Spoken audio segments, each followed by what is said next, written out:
Magandang araw po mga kaibigan na nakikinig at nanonood sa atin. Welcome po to Minutes with Maniguro. Ako po si Miss Maniguro at tatalakayin naman natin ang isang aspetong pampinansyal. Buti na lang nagbangko ako. Hatid sa atin ng Philippine Deposit Insurance Corporation or PDIC, ang government agency na may unique function na mag-provide ng deposit insurance sa lahat ng depositors sa mga bangkong licensed to operate ng Bangko Sentral ng Pilipinas. Ang maximum deposit insurance coverage ay 500,000 pesos per depositor per bank. Sa PDIC, bank deposit mo protektado. Ready na ba kayong marinig ang kwento ng isang survivor ng sakuna? Kung saan nawala sa kanya ang lahat o halos lahat ng kanyang mga pinundar. Mga kaibigan, let's all welcome Miss Ivy Mariano, isang survivor ng Typhoon Ondoy.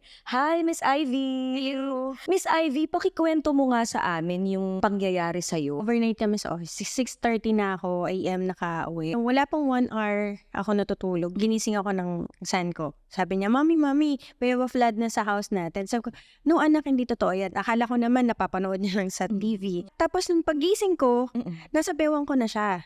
Ang tubig? Yung tubig, ganun kabilis. Oo. So yung anak ko, ang ginawa ng tatay ko, kinuha, inano sa batya para maipaanod. So nasa Madala na siya? Madala sa kalsada. Kasi ilang minutes lang, lubog na yung bahay namin. Ano na po ang iniisip nyo that time? Doon so syempre nakuha mo si San. Ano po palang pangalan ng Ivan. si Ivan? So si Ivan i-rescue. Iniisip ko kung paano kami mag-start. Kasi even nanay ko na nabaha, wala ring natira. Ano po kayo nakabangon na literally walang natira, lahat ng ipinundar mo nawala? May konting ipon sa bangko. At the same time kasi, may mga tumulong din na government agency. Okay. At the same time sa office.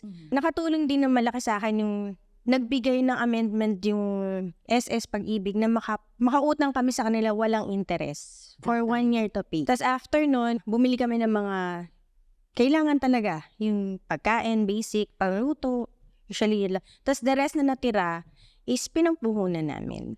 Para kahit pa paano, hindi lang sa work, meron kaming other income. Maliit na tindahan. Maliit na tindahan.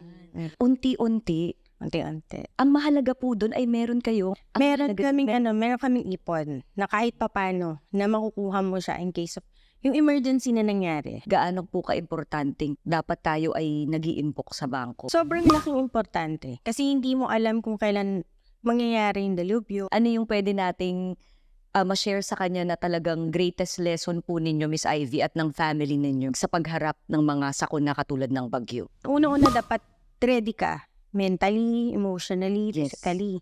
Sa bagay na nangyari. At the same time, dapat matutunan mo kung paano ka mag-invest. Meron kang emergency fund. Dapat hindi lang work yung pinagkukuhanan mo eh. May iba kang other source. Nabanggit nyo yung sari-sari store. So, nag-start kami doon. As after nun, may mga racket akong nakuha. Nakapagpatayo ako ng apartment. Fast forward, ilan na po ang pinto ng apartment ninyo, Miss Ivy? 10. 10? Sige nga po, baka may iba pa po kayong masishare na tips sa ating mga tagapakinig ngayon kung paano makakamit yun na makakabangon ka. Kasi minsan yung iba, iniisip nila, di ba, na parang, naku, kapag ako nagkaroon ng ganitong problema, hindi ko na alam kung kakayanin ko ba, saan ako magsisimula. Kailangan positive na, hindi, makakabangon ako dito. And ang aasahan mo kasi sarili mo eh, hindi ibang tao. Dapat yung marunong ka, alam mo kung paano dumiskarte. Malaki man yan, maliit yung sakuna na darating sa'yo. Dapat ready ka. Kaya nga, kailangan mag-save ka talaga. Any moment, anytime, hindi ka parang manghihingi sa ibang tao ng tulong. Sarili mo na. Kasi nakita mo may savings ka, kaya mo. Kaya mong bumangon. Kaya mo bumangon. Kaya mong magsimula muli. Yes. At yun ang pinatunayan sa atin ni Miss Ivy na kaya niyang magsimula muli.